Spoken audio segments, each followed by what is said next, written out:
समय के सर्वश्रेष्ठ उपयोग के 30 सिद्धांत हैं, जिनमें से समय के सर्वश्रेष्ठ उपयोग का 14वां सिद्धांत, समय खरीदना सीखें। आपके लिए कौन सी चीज ज्यादा महत्वपूर्ण है, समय या धन? आप इन दोनों में से किसे बचाने की ज्यादा कोशिश करते हैं? आप पैसेंजर ट्रेन से यात्रा करना पसंद करते हैं या सुपर फास्ट ट्रेन से?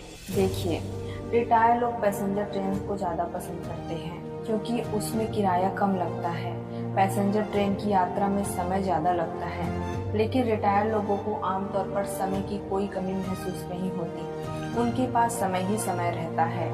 दूसरी ओर व्यस्त लोग सुपर फास्ट ट्रेन से यात्रा करते हैं क्योंकि उन्हें समय की कमी रहती है और वे बचे हुए समय का सदुपयोग कर सकते हैं। बेहद व्यस्त लोग हवाई जहाज से यात्रा करते हैं क्योंकि उनका समय और भी ज़्यादा कीमती होता है।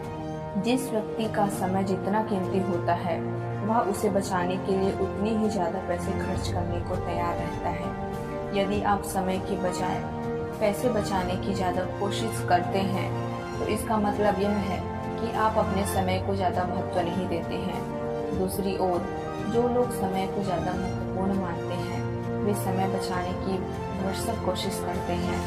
एक तरह से कहा जाए तो वे समय को खरीद लेते हैं। इस अध्याय के प्रारंभ में दी गई चीनी शुक्ति में कहा गया है कि समय को नहीं खरीदा जा सकता, लेकिन यकीनन माने आप समय खरीद सकते हैं। कंपनियों के मालिक यही तो करते हैं। जरा सोचें, कंपनी का कोई मालिक प्रोडक्ट का उत्पादन नहीं करता, उसका वितरण नहीं करता, उसका प्रबंधन नहीं करता, उसे नहीं बेचता, लेकिन मुनाफा उसी को होता है। कंपनी का मालिक कर्मचारियों को तनख्वाह देकर उनसे अपना मनचाहा काम करवाता है। दूसरे शब्दों में, कंपनी का मालिक दूसरे का समय खरीद लेता है।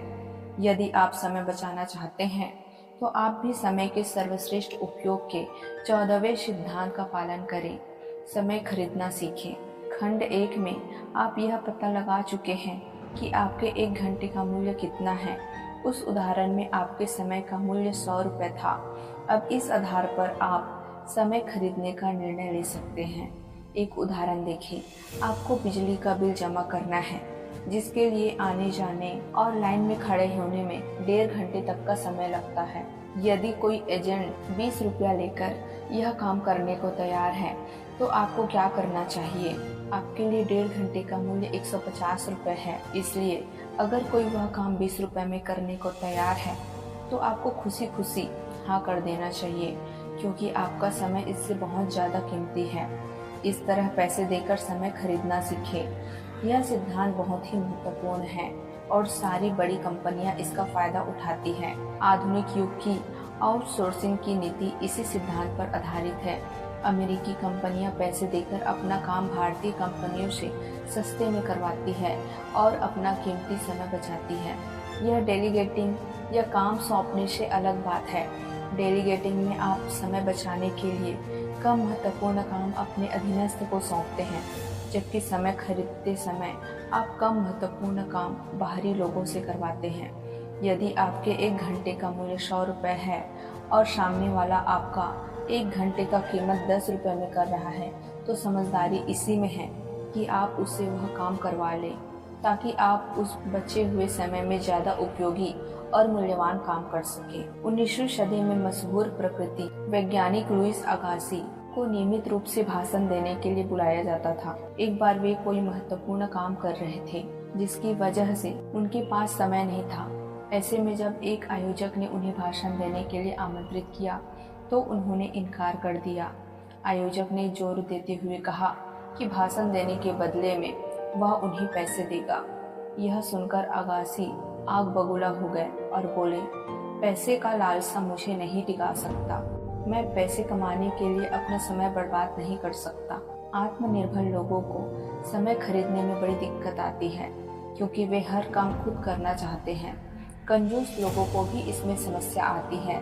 वे पैसे बचाने के चक्कर में खुद ही छोटे छोटे काम करना चाहते हैं, भले ही इस चक्कर में उन्हें बड़े और ज़्यादा महत्वपूर्ण काम न हो पाए। इसका एक रोचक उदाहरण देखें।